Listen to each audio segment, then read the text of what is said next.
All right, thank you very much, Nellie. Welcome everybody to the November meeting of Peninsula Clean Energy. Sorry, we are up 1 week, and so we're having a little bit of a trouble getting a quorum, but we are going to kick it off. And in order to start this meeting, Nellie, I'm going to go ahead and ask if we can swear in, where's Ken? Where is he? We have one new member, board of director member we need sworn in, and I think Jennifer's going to do it. So that's right. Okay, great. So Jennifer, you'll go ahead and swear in, I believe it's Ken Gonzalez. Ken, you're right there with us? Yes, okay, we'll go ahead and do that first so that we now have a quorum. Thank you. I will go ahead and read from the script here. And if you hear any noises from bedtime in the background here, please be patient with me. Let me mute for a second and bring up the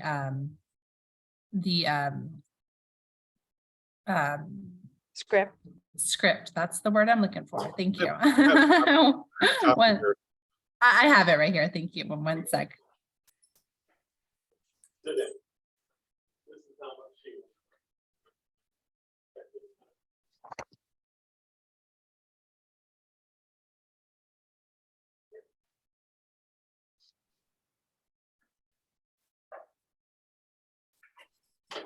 Okay, so Ken, if you could please repeat after me. I, Ken Gonzalez, do solemnly swear. I, Ken Gonzalez, do solemnly swear That I will support and defend the Constitution of the United States. that I will support and defend the Constitution of the United States And the Constitution of the State of California against all enemies, foreign and domestic. and the Constitution of the State of California against all enemies, foreign and domestic. That I will bear true faith and allegiance to the Constitution of the United States and the Constitution of the State of California. That I will bear true faith and allegiance to the Constitution of the United States and the Constitution of the State of California. That I will take this obligation freely without any mental reservation or purpose of evasion. That I will take this obligation freely without any mental reservation or purpose of evasion. This is how much Anna believes, but And that I will well and faithfully discharge the duties upon which I am about to enter. And that I will well and faithfully discharge the duties which I am about to enter. Thank you. That concludes the appointment process, and we'll send you some documents to sign. Welcome. Thank you. Welcome, Ken. We're happy to have you. Thank you very much. Glad to be here. Congratulations. Yes, wonderful. So we're going to go ahead and call this meeting to order at 6:42 p.m. Nellie, would you please take the roll call? All right, when I call your jurisdiction, if you'll please state your name. San Mateo County. San Mateo County. Atherton. Belmont. Brisbane. Burlingame. Yes. Donna Colson. Thank you. Colma. Yes. Daly City. East Palo Alto. Foster City. Patrick Sullivan. Half Moon Bay. Harvey Rarback. Hillsborough. Los Banos.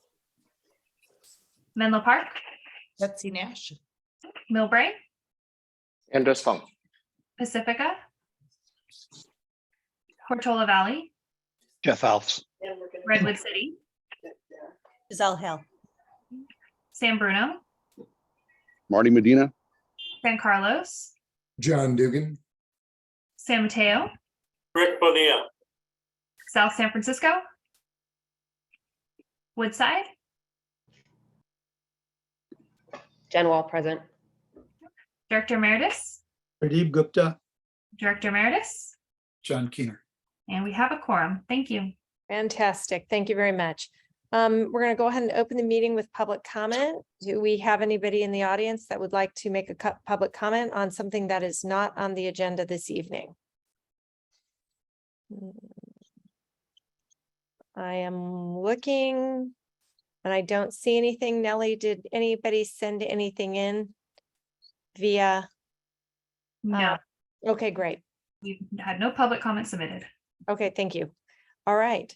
We will move on to action to set the agenda and approve the consent agenda items. We have 4 items on our consent calendar, and I will note here that Jan Pepper's contract was originally in the consent calendar, but we needed to move that on to comply with our regulations. We needed to move that on to the regular agenda, and it is now, I believe, item number 5. So with that, I'll seek, if anybody would like to pull anything off of the consent agenda, would you let me know, please, right now? Or any members of the public that would like to pull something off the consent agenda, please raise your hand. All right, seeing none, can I have a motion to set the agenda and approve the consent agenda items, please? So moved. Thank you, Rick Bonilla. Second was Giselle Hale.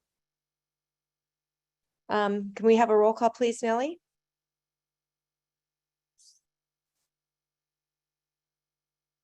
San Mateo County, San Mateo County, Atherton, Belmont, Brisbane, Burlingame, Yes. Colma, Yes. Daly City, East Palo Alto, Foster City, Yes. Half Moon Bay, Yes. Hillsborough, Los Banos, Menlo Park, Yes. Millbrae, Yes. Pacifica, Portola Valley, Yes. Redwood City, Yes. San Bruno, Yes. San Carlos, Yes. San Mateo, Yes. South San Francisco, Woodside. Yes. Thank you. And the motion passes. Okay, thank you very much. And with that, we're going to go ahead and move on to regular agenda item number 5, which is the approval of the, are we going to go out of order? Is that how you set this up, Nellie? Yeah, it is set to go out of order. Okay, so we can go with 5, the approval of Jan's contract first, and then move on to chair reports. I would move on to chair report first, and then we'll do Jan's contract at the very end. Okay, great. Thank you very much for that. All right, so item number 6, chair report. I just have a couple of things to report. The first is that we had an executive committee meeting that included some discussion about governance, especially with regard to our two ex officios, and a number of people that are leaving, and how we might continue to keep some of our former board members whose valuable experience and perspective engaged. And so we will probably be putting together a subcommittee to review this. And if anybody is interested in participating on that subcommittee, could you please email Nellie, Rick, me, Jan in the next few days, so that we can get a list of people that we could potentially put onto that committee. In addition, I just wanted to also mention that there was a energy summit, and that a number of us were going to attend this week at Haas Business School.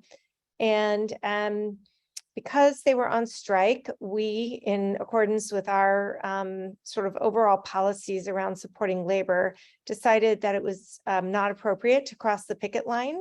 So we all decided to not attend, and we sent over a letter to the chancellor and to the dean of the business school and a couple of other key people, explaining why we were not coming and encouraging them to swiftly move and resolve the labor dispute, so that we could then rejoin them at some point in time back on campus.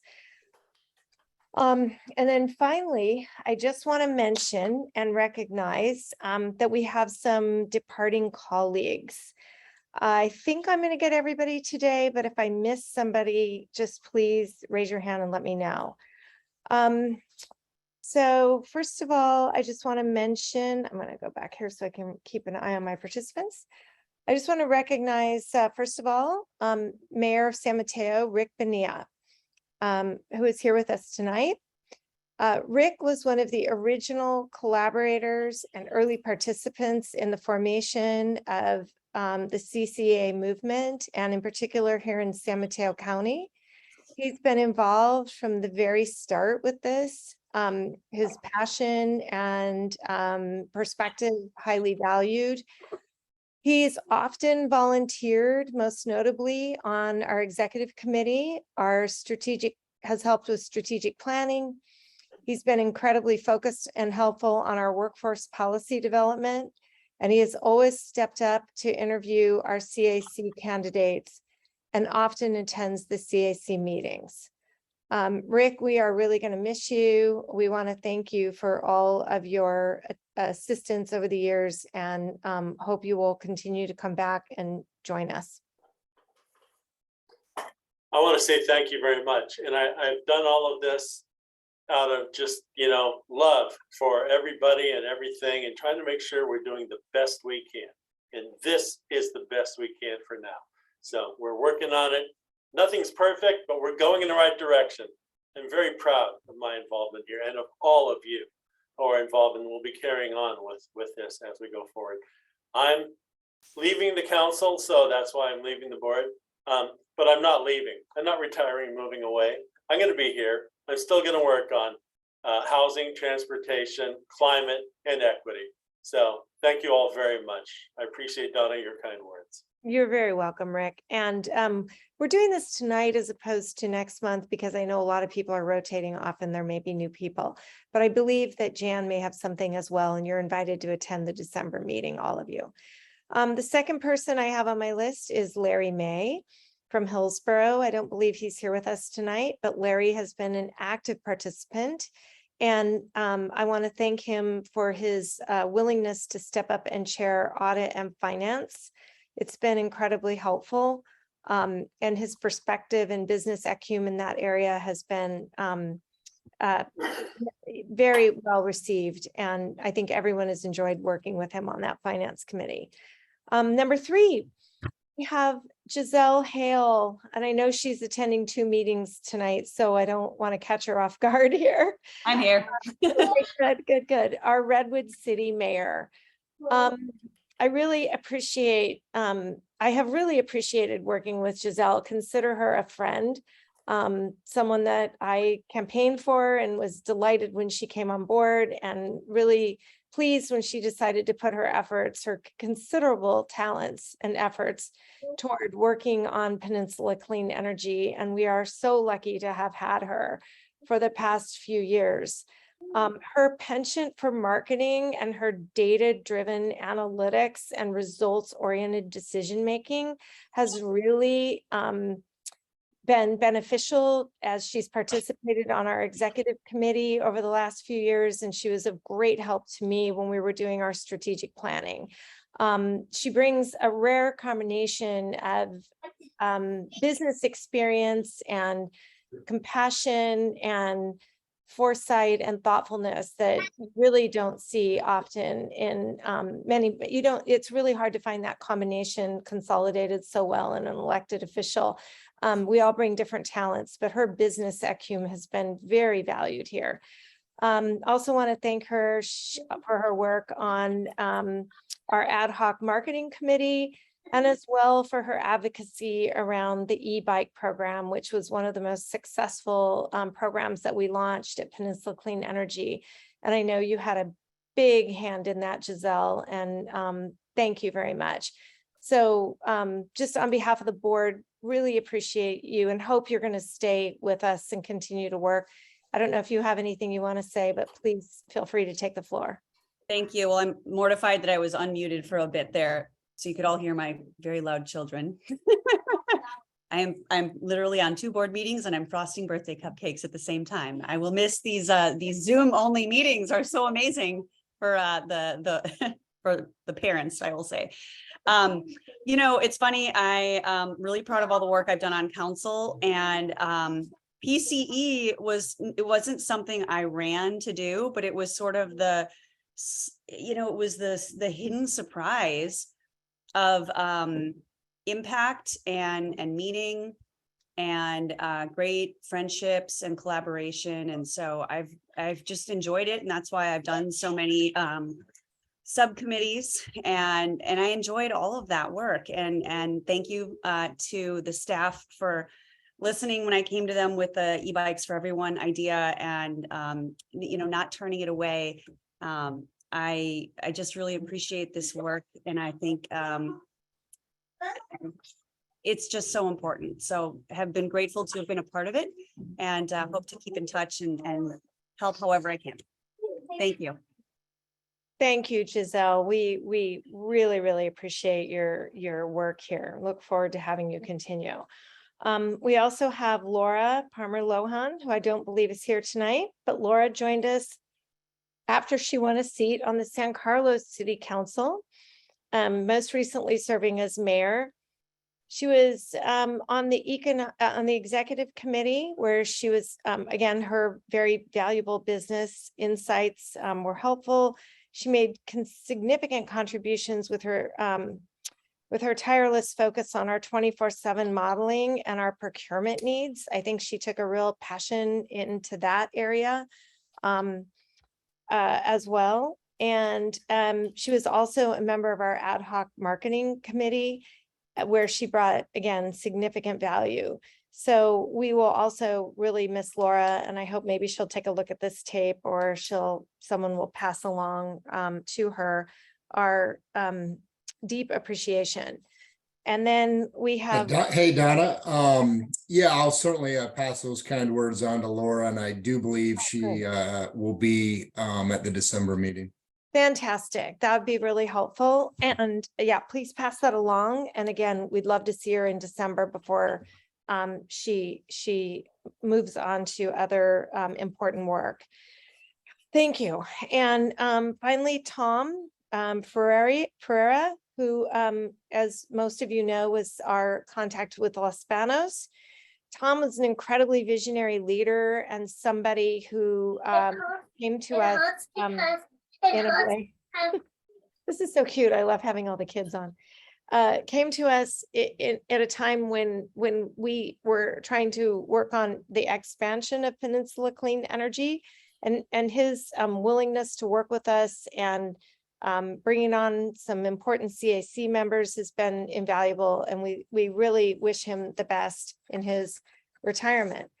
I also want to mention quickly, briefly, 2 alternates that are leaving us one way or another.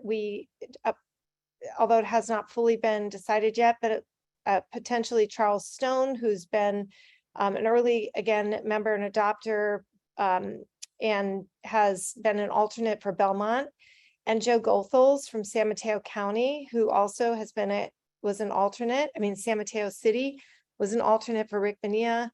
You never saw him because Rick's attendance record is so outstanding, but Joe was always, I know, checking in and really helpful on this. Have I missed anyone? Is there anyone else that's maybe we're unaware of, might be stepping down for another colleague to come on board, or anyone that we also need to mention or thank? Okay. All right. With that would conclude my report, unless anyone else has anything they need to add on to thanking any of our respected colleagues. Okay, fantastic. Thank you all very much, and we'll move on to Jan with the CEO report.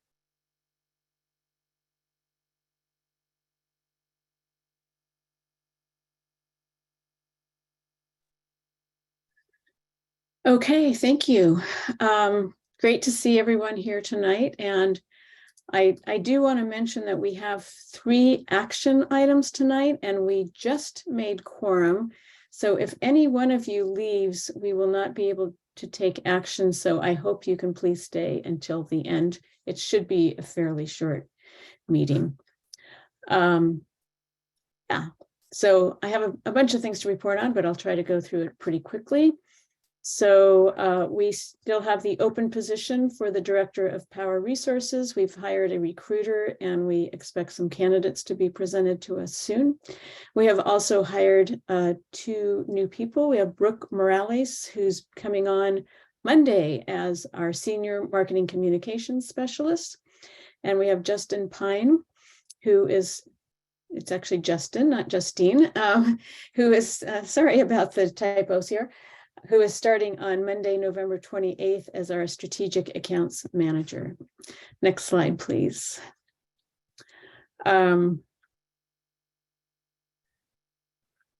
So a couple of regulatory updates. A lot is going on right now at the Public Utilities Commission.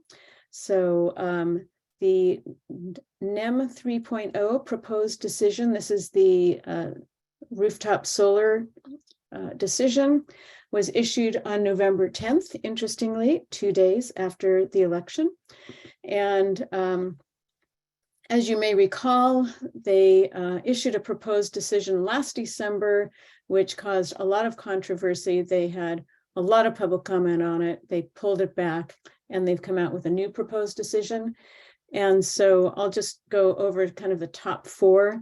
So the proposed decision that they had last December was going to impose what was called a grid access charge based on a dollar per month charge based on the size of your system. And as your system got larger, you had a larger fixed charge. The new PD has done away with it. Yay.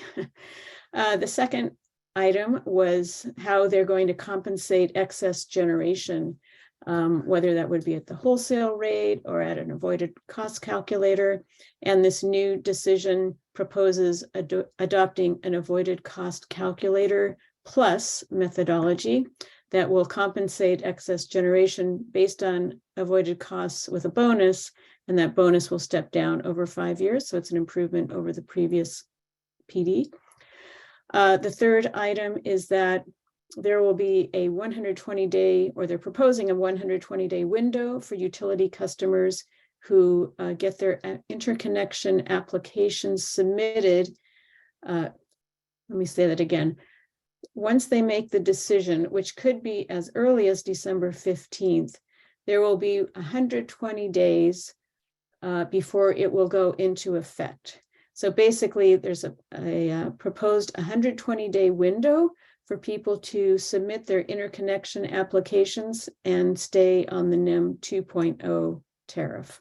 So, and if that December 15th day gets pushed out farther, then that will push that out farther. So basically, it would go till April 15th for people to get their new interconnection applications and to stay on the current NEM.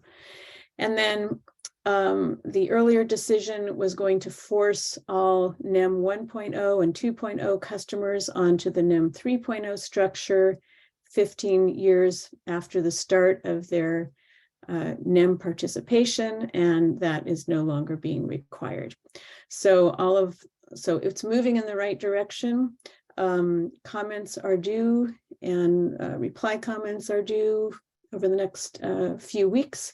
We're talking with our other CCA sister organizations to determine if we're going to be submitting any comments. And we do want to note, of course, that our compensation for net energy metering customers can be whatever we want, at least on the generation side of the bill. These other things are going to affect the transmission and distribution side of the bill. The other item is the PCIA, our favorite topic. And amazingly, the PCIA is projected to be 0 or possibly negative for 2023. PG&E just put out an update on what they're expecting. So this is really good news, because you may recall last year the PCIA was really, really high, and now it's going negative. So we won't really know until December 31st once the final numbers come out from PG&E. And it's also looks like the PG&E generation rates are going to go up slightly in 2023. So we'll be getting into the details about this at the December Executive Committee and also at the December board meeting as we have more current information coming in. The next item I wanted to talk about is our Solar Plus Storage on Public Buildings program. So our first cohort of 15 projects in 13 of our jurisdictions is moving forward. We have the customer power purchase agreement almost finalized. That's basically the agreement between us and the cities on how much we'll be charging for the electricity from the solar systems. Again, this is no upfront cost to a jurisdiction. PCE is actually going to own the systems because of the new provisions under the Inflation Reduction Act that allows us to directly monetize the tax credits. So that's a very good outcome. And the EPC contract, which is the contract for the company that's going to actually be building these solar systems, we'll be bringing that to you in December for your approval. I sent out an email to all of you a couple nights ago asking for you to consider other projects that might be part of our next cohort of projects. These might include other city facilities in your city for those cities who aren't participating yet, to look at what you might have there, and also other public facilities, school districts, water treatment and wastewater facilities, transit agencies, and other things that are in your city. And so I sent out the note asking if you could please get back to us. Peter Levitt and Carlos Moreno will be following up with you and getting meetings set up with agencies that are interested in looking at a solar or a solar plus storage system on one of their buildings. Next is an update from Sacramento. As you know, we just had an election and the Assembly Democratic Caucus reached an agreement whereby the current speaker, Anthony Rendon, will remain in that post until June 30th, 2023. And so the state's budget will almost certainly be adopted while he is the speaker. And then on July 1st, 2023, Assemblymember Robert Rivas will assume the speakership. And the timing means Mr. Rivas, who represents CCA territories and many rural areas in the state, including portions of Santa Clara, San Benito, Santa Cruz, and Monterey counties, will be taking over at the time when most of the bills that originated in the Senate are being considered in the Assembly. So the change in the speaker could lead to changes in the composition of those Assembly committees that are going to be holding those hearings. So it'll be an interesting year. The vote to confirm this arrangement is scheduled to take place on December 5th, and we'll continue to follow all of this. There are also many races that are very close to call, including the race for the Assembly seat representing Los Banos, and we'll give you a full update in December. And also you may be aware that the remote meetings are scheduled to end at the end of February. We are looking at how we're going to transition and find a location that will provide enough space and the technology to allow both in-person and hybrid attendance of board members, staff, and members of the public. So stay tuned on that. And then next, as Donna mentioned, we are looking for some people to serve on some of our ad hoc subcommittees. One of them being a subcommittee to look at the emeritus board positions, and another to serve on our ad hoc legislative subcommittee. So if any of you are interested in any of those committees, or you have more questions about what those committees might do, please contact me or Nellie.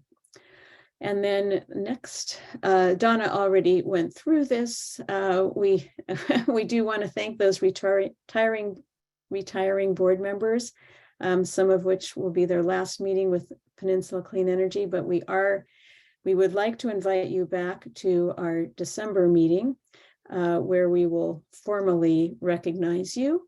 And Larry, Giselle, Laura, Rick, Tom, Carol, thank you all for the wonderful work you have done with us. Thank you for your undying support for what we're trying to accomplish here at Peninsula Clean Energy. It's been my pleasure to work with all of you and to get to know you and to, just really change the world by all of the things that we're doing.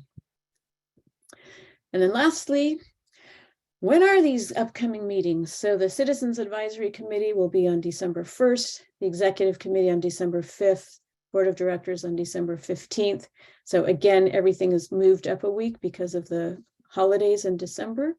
And Audit and Finance Committee is not meeting in December or January, but is meeting in February. So you don't need to come early for that meeting until February.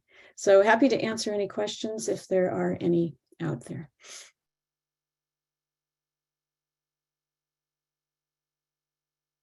Betsy, I thought you had your hand up for a second, but did your question get answered? Thank you. Giselle, okay.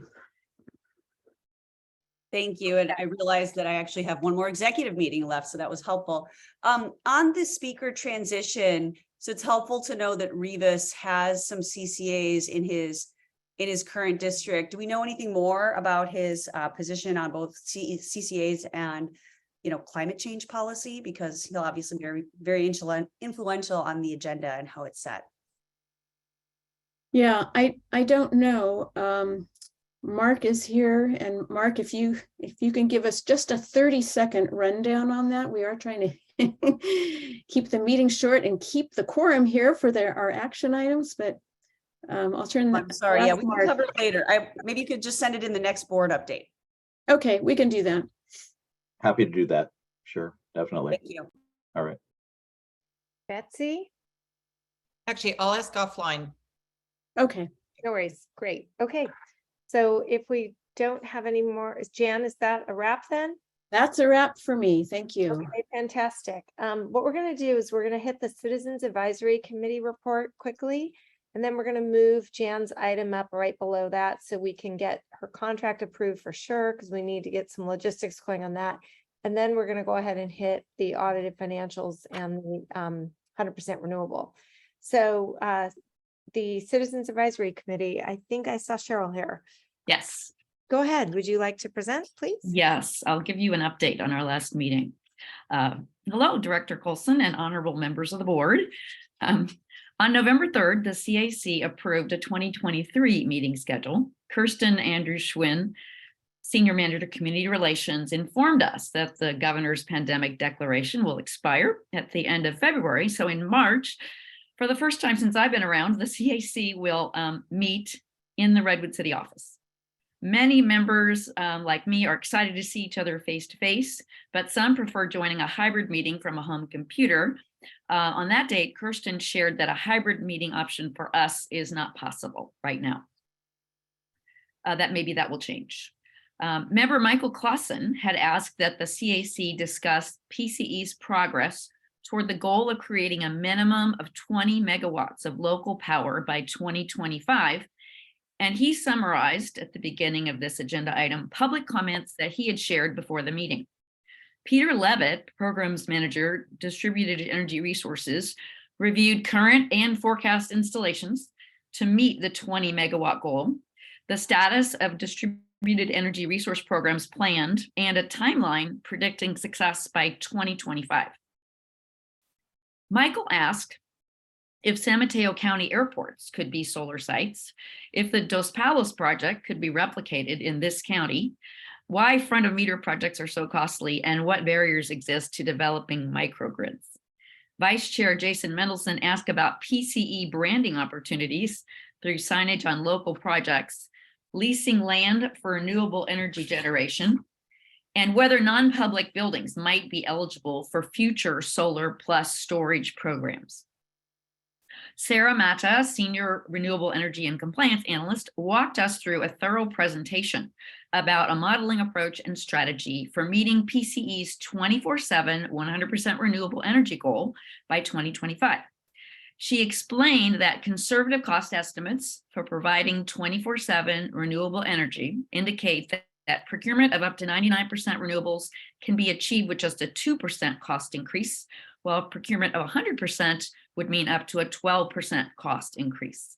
For this reason, she recommended that the board target providing 99% time coincident renewable energy. After discussion, the CAC unanimously passed this recommendation. The CAC recommends that PCE adopt the well-modeled staff recommendation to adopt the goal of reaching time coincident 24/7, 99% renewables by 2025 for PCE territories, with the added goal that if upon completion of the 99% goal, market conditions allow and risks subside, PCE commit to attempt 100% time coincident renewables.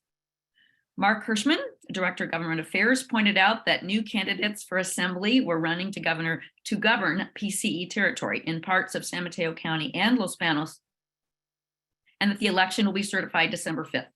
He said Governor Newsom may call a special legislative session to start December 5th, but the session topics are unknown.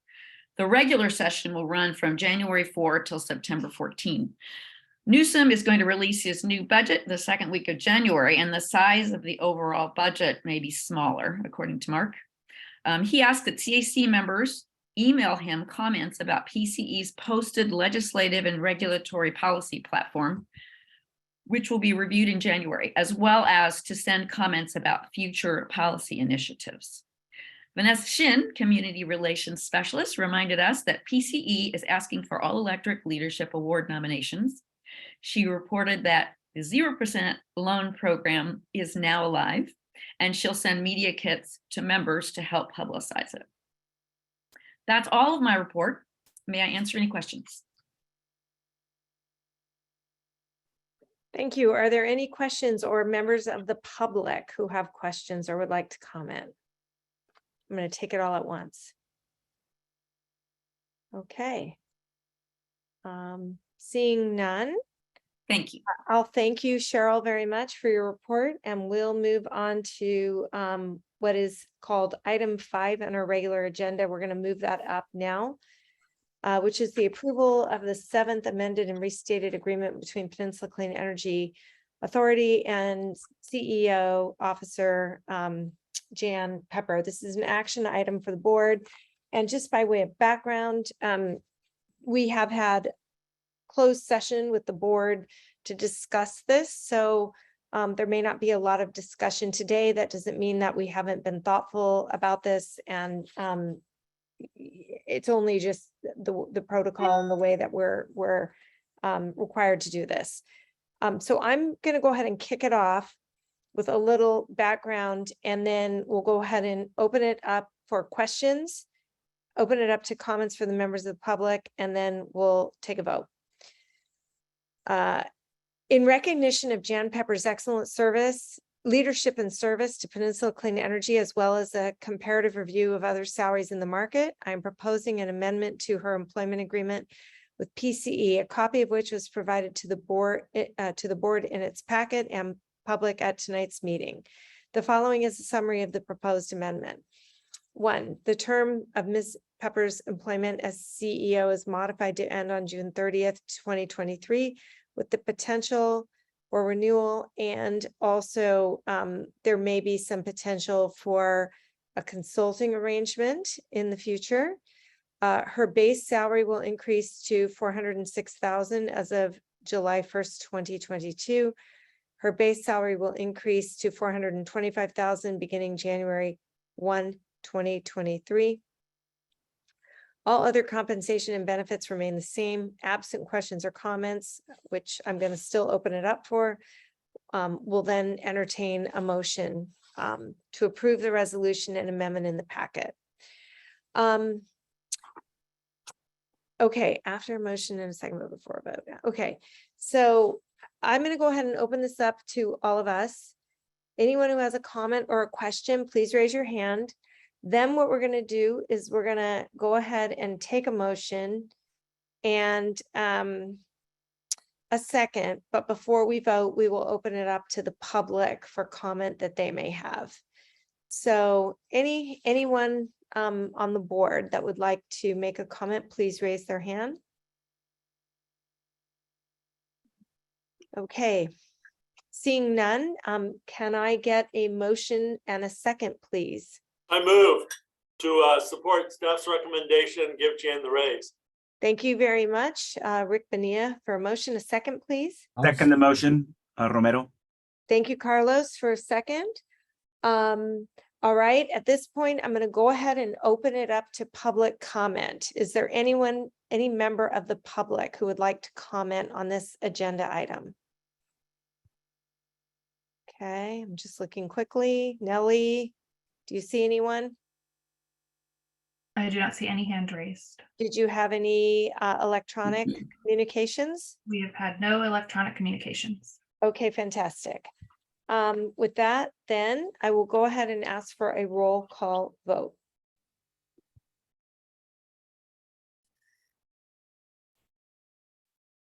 San Mateo County.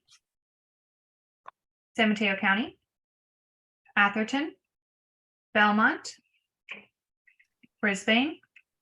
Burlingame. Yes. Colma. Yes. Daly City. East Palo Alto.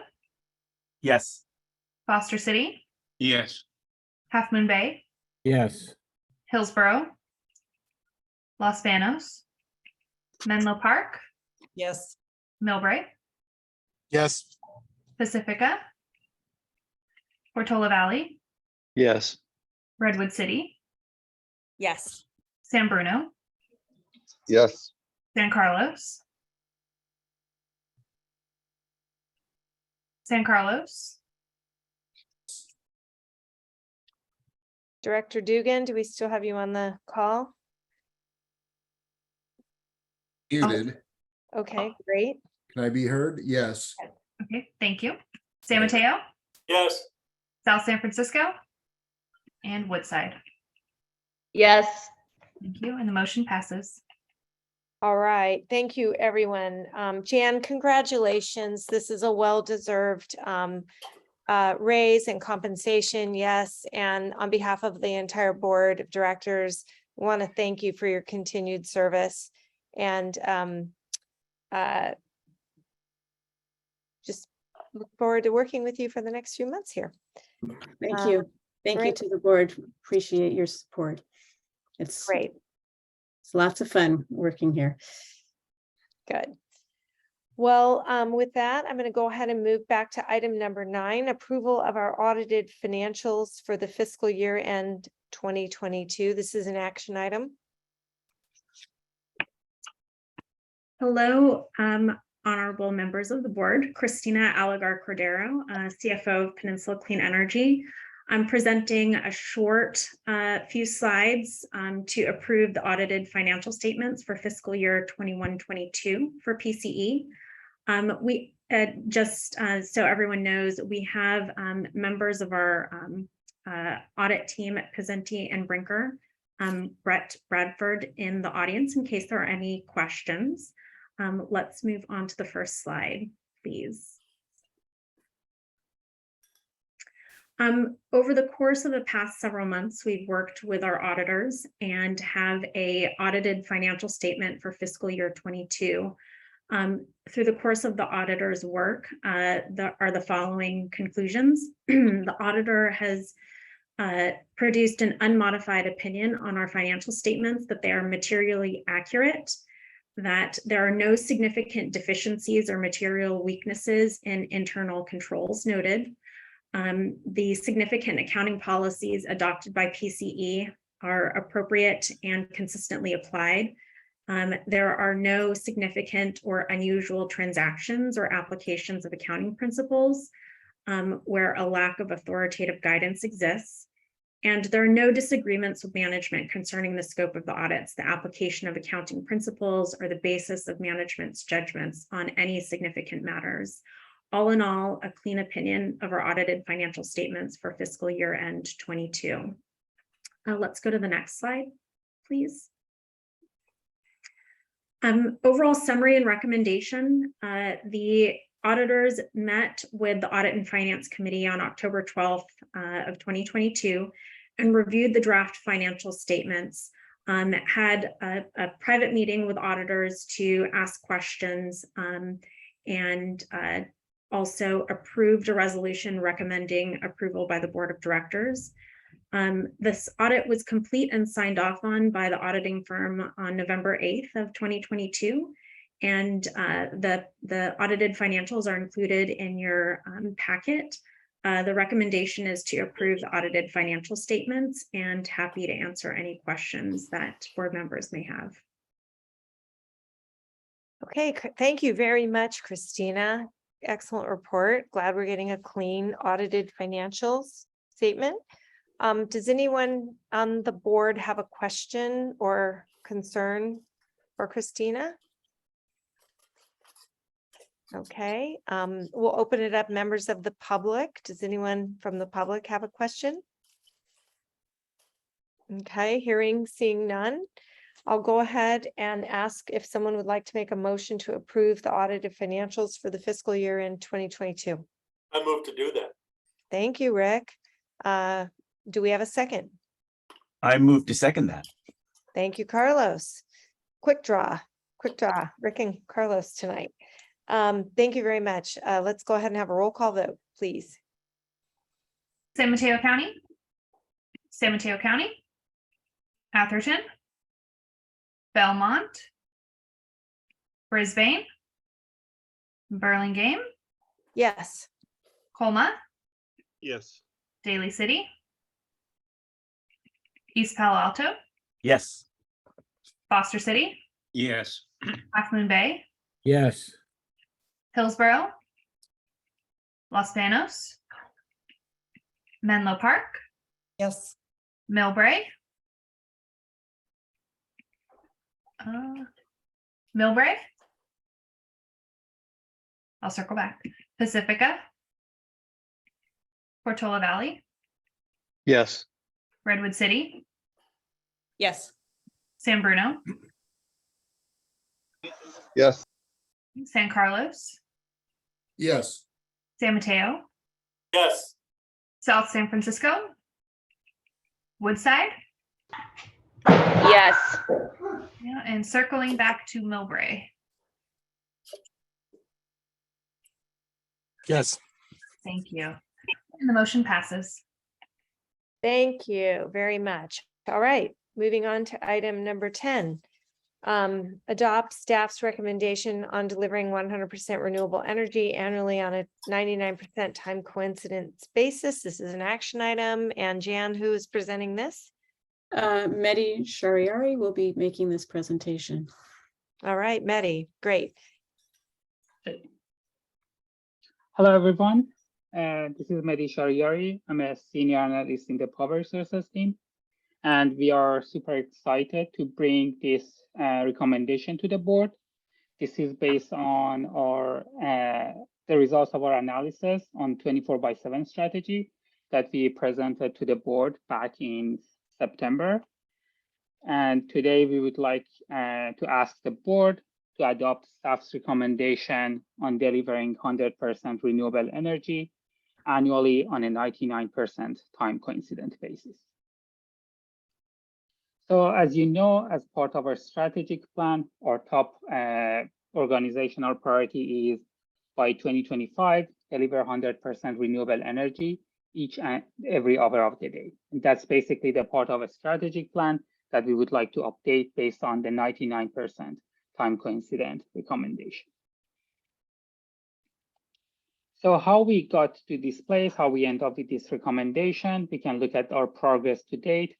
Back in 2017, Peninsula Clean Energy sets this ambition goal of becoming 100% renewable on a 24/7 basis.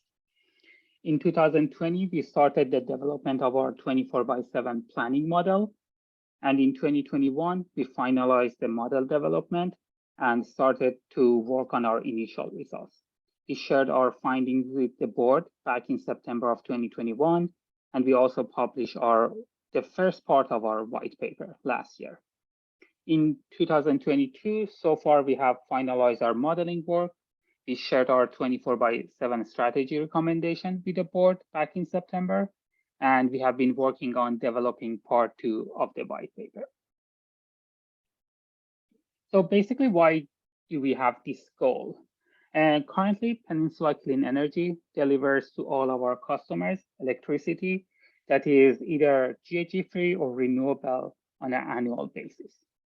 But with our 24/7 strategy, our goal is to match our customers' load with electricity supply on an hourly basis.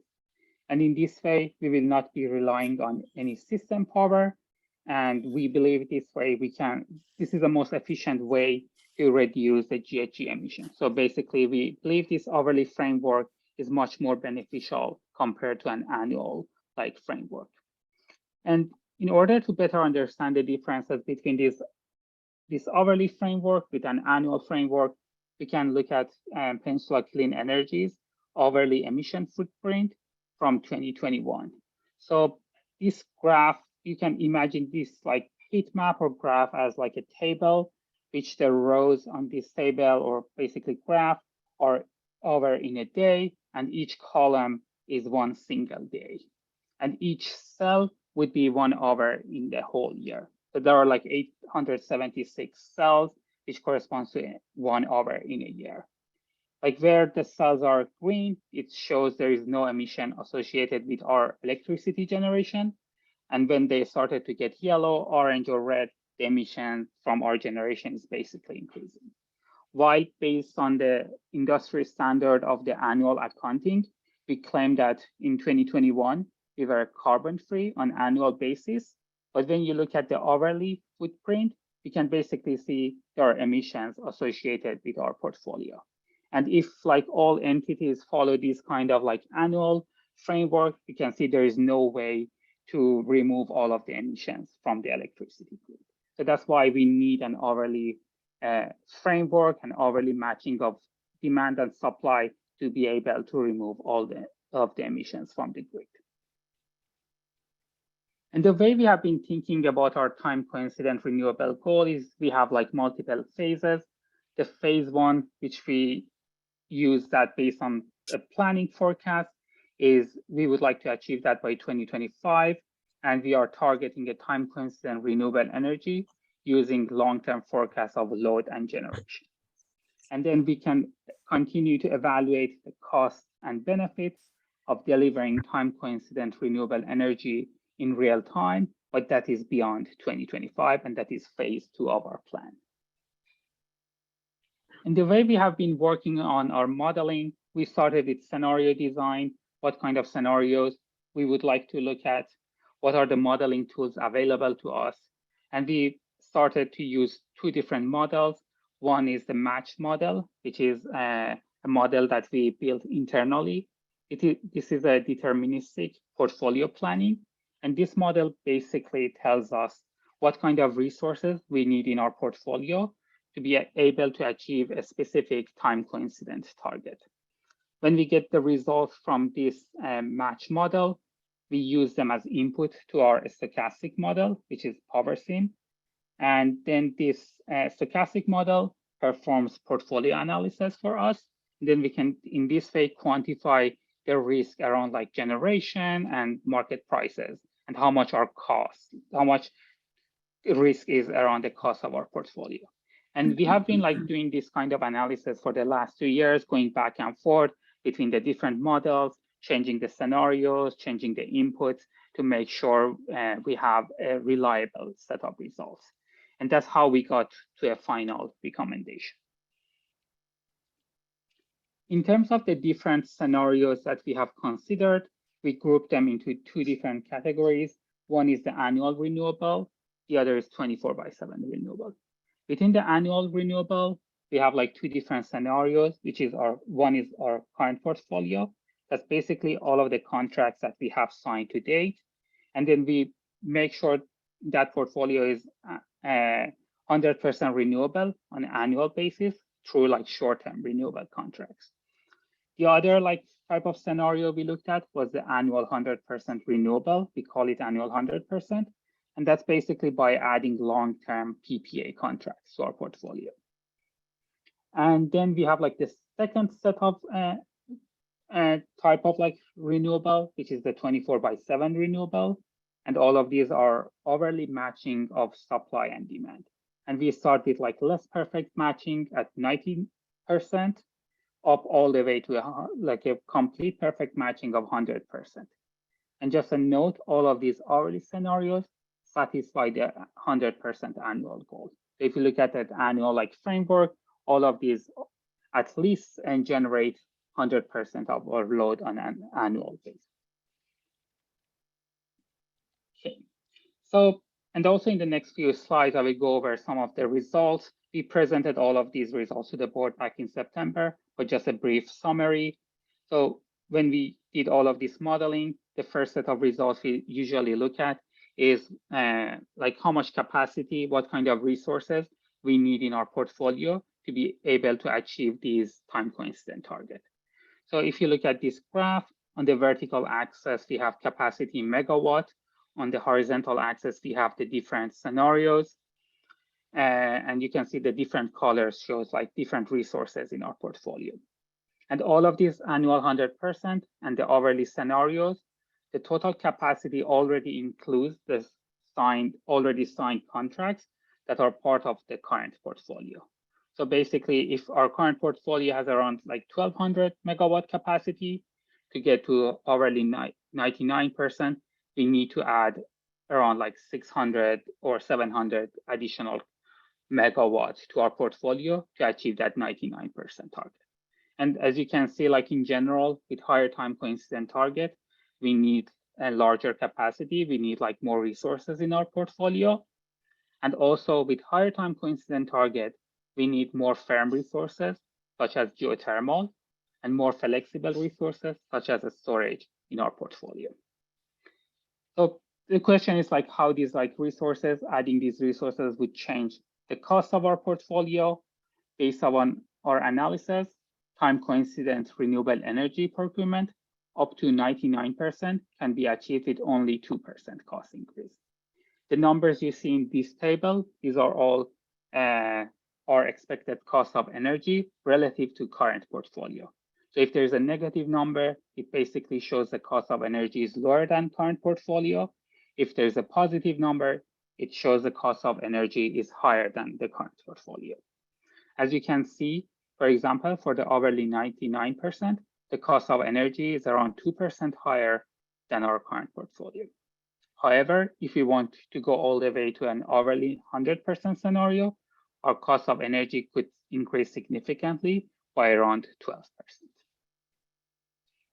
And a big part of that is like we are adding a lot of more expensive resources, such as geothermal or storage to our portfolio. So while we create this kind of portfolio, we can also look at some of the benefits associated with these time coincident portfolios. One of the benefits are in terms of emission reduction. So one of the metrics that we usually use to show like these benefits is the hourly carbon intensity or emission intensity of our portfolio. So in this graph, what we see on the vertical axis are emissions in tons of CO2 per megawatt hour of generation. And on the horizontal axis, we have the name of scenarios. So for example, you can see for our current portfolio, we expect around 200 pounds of CO2 per megawatt hour generation. While if we move to an hourly 99% scenario, that emission intensity could reduce to 26 pounds of CO2 per megawatt hour. There is some like additional benefit by moving the hourly 100%, but you can see most of the benefits are already realized by moving from an annual or a current portfolio to an hourly 99% scenario. There are also some like benefits in terms of like how these kind of hourly time coincident scenarios could improve grid performance. And one of the metrics that we normally look at them is the system net peak. And when we say system, we mean the whole California electricity grid. And the net peak is defined as the demand in the whole grid minus any renewable generation during those peak hours. And we can see that all of the portfolios that we have here, they reduce the net peak, which improves the entire grid system operation. So basically, you can see all of these numbers are negative. So there's a reduction in the system net peak. And when we reduce the system net peak, that basically means we are reducing the generation from the fossil fuel plants, so also reducing emission as well. As you can see, for example, for an hourly 99%, we are going to reduce the system net peak by around 460 megawatt. So while we designed all of these portfolios on a planning perspective, one of the questions that we usually ask is how these portfolios are going to perform in real-time operation. To answer that question, we used the results from our stochastic modeling, and we did different simulations that have like variability in load and generation to understand how these portfolios behave in real time. So if you look at this graph, on the vertical axis, we have percent time coincident, and the horizontal axis shows the different scenarios. So for example, if you look at the hourly 99%, you can see the red circle, which is our planned target, is set at 99%. So we plan this portfolio to be 99% time coincident. But in real-time operation, due to variability that we see in load and generation, our portfolio falls short of that time coincident target. So for example, for the 99%, we expect to see somewhere between 96 to 98%. So to summarize all of these results that we reviewed together, and time coincident renewable energy procurement can be cost effective. And based on our analysis and based on the current market condition, 99% time coincident would increase our cost by only 2% compared to the current portfolio. However, based on like the current market condition, we see 100% time coincident would increase our cost of energy significantly. Also, procuring time coincident renewable energy results in benefits by reducing emissions and improving grid operation. So based on all these results, that's like we had like a review in September, like a brief review today.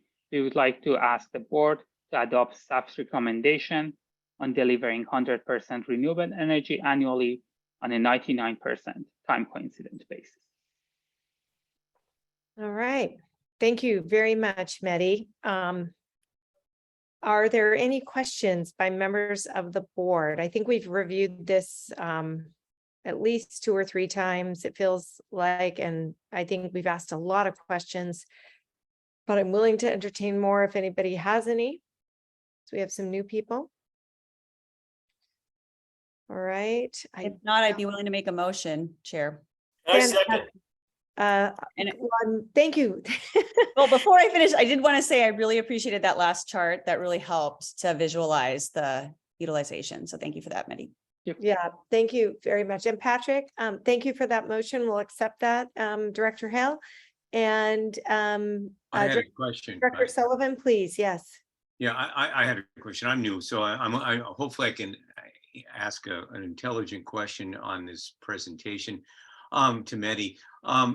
Is the renewable portfolio, obviously it appears to be on a declining basis, meaning it's going to cost more energy wise because of the portfolio of the way it's set up. Is there another way of energy sources that could develop a better portfolio of not seeing a declining return? Because on your chart, unless I'm misinterpreting your chart, the decline shows that when we get to 100 hourly 100%, that it goes up 12%. And isn't that a 12% cost increase? The difference in expectation of the cost of the energy on the hourly goes up to 12%. Could we develop another type of portfolio with different types of energy, because we're just basing it on the energy that we're really currently using? Did I confuse you, or did you understand my question? No, that's a great question. So basically, like these like analysis that we do, they're all like snapshots based on the market conditions.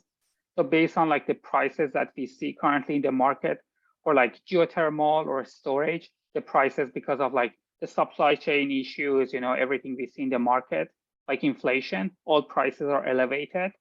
So that's why like the cost for 100% at these points is super expensive. So in another snapshot of like the market, the prices might be lower than this. So in that case, the 100% might not be this expensive. So we did this same analysis earlier in 2021. Sorry, earlier 22 based on the late 2021 market conditions. In that case, like the 100% scenario was not like this expensive. And part of that depends on like the cost of the resources. And Yeah, also, and I got that. But I guess we could substitute different forms of that energy into that portfolio. And like you said, the cost, we don't know. We're just, and we're some of, speculating. and there are like some emerging technologies such as like offshore wind that is not available at this point that could help us reduce our costs in the future.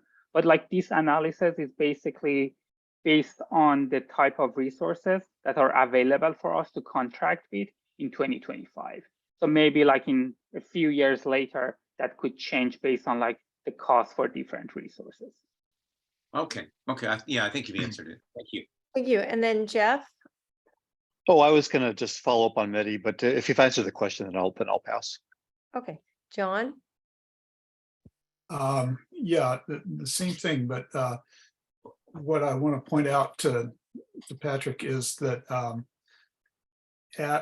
when we're buying energy for 100% renewable time coincidence, we are in fact greatly overbuying energy. We're buying large amounts of energy for the least renewable covered times of year.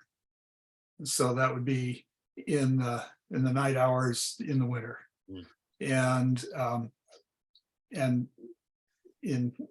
along with that, comes other energy that we have to sell, and at 99%, we aren't, buying that most expensive energy at the worst time of the year, that 1% that we are when we are buying the 100%. Did that make any sense? I hope so.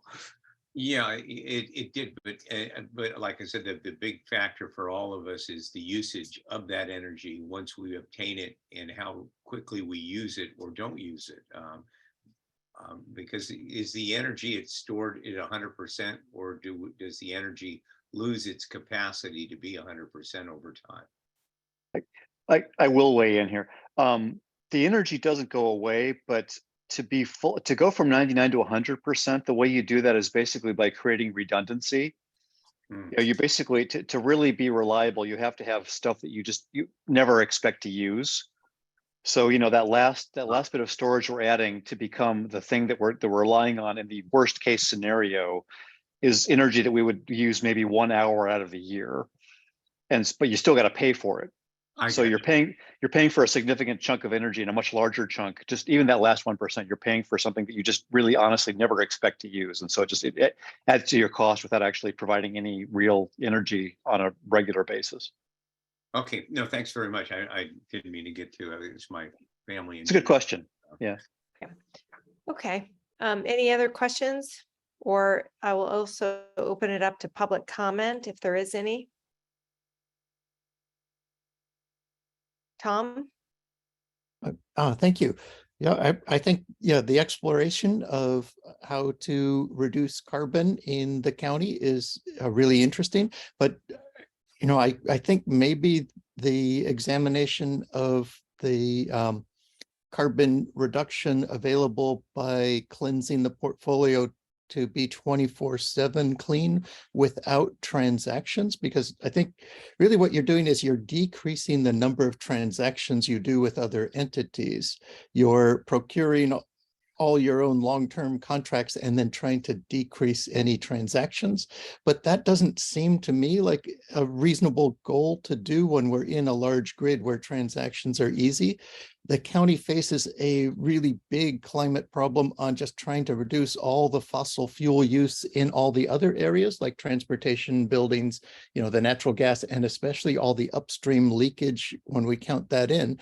If we look at more of a county-wide global optimum of all the emissions from energy use, including the fossil fuels, and your little bit of component of transactions still going on with the rest of the grid, trying to reduce the total by electrifying even more aggressively might create an even better rate scenario for you, where you're able to generate more revenue and lower rates, as opposed to generating the same revenue and raising costs, which interferes with electrification.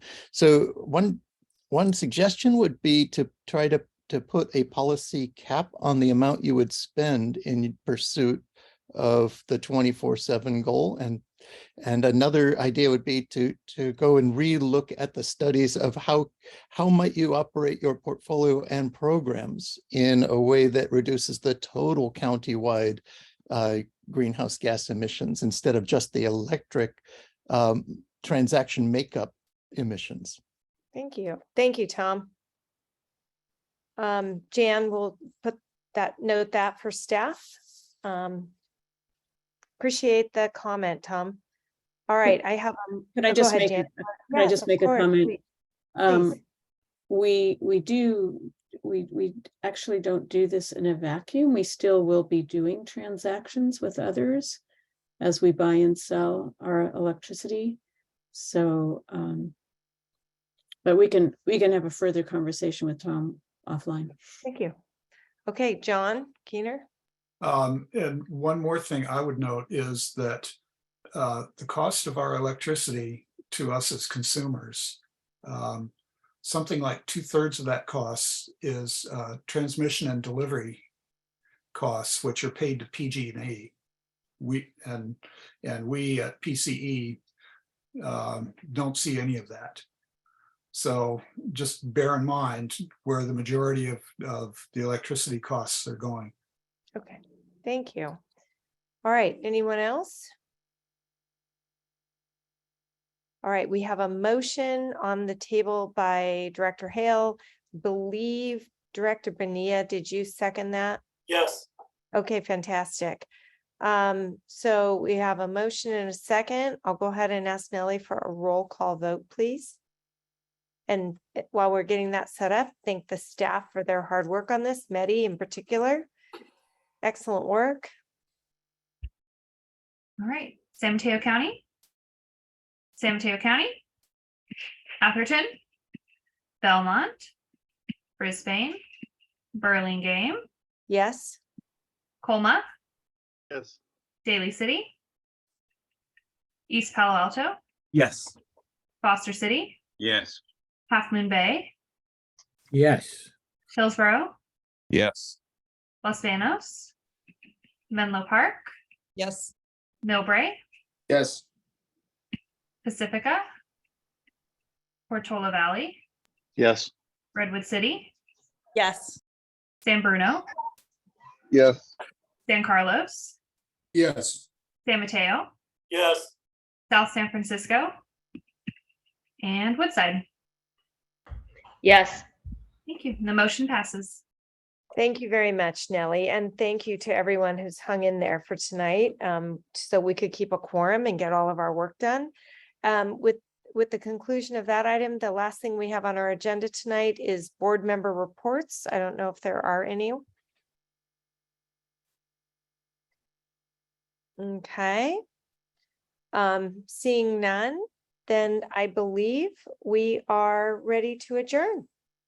I want to thank everyone for hanging in there and for doing this so we could keep quorum. Really appreciate it. And we'll look forward to seeing everybody in December. Good night, everybody. Good night, everyone. Bye, Rick. Bye, Giselle. Happy Thanksgiving, everyone. You too. Thanks Thank all. you. Thank you. Thank you.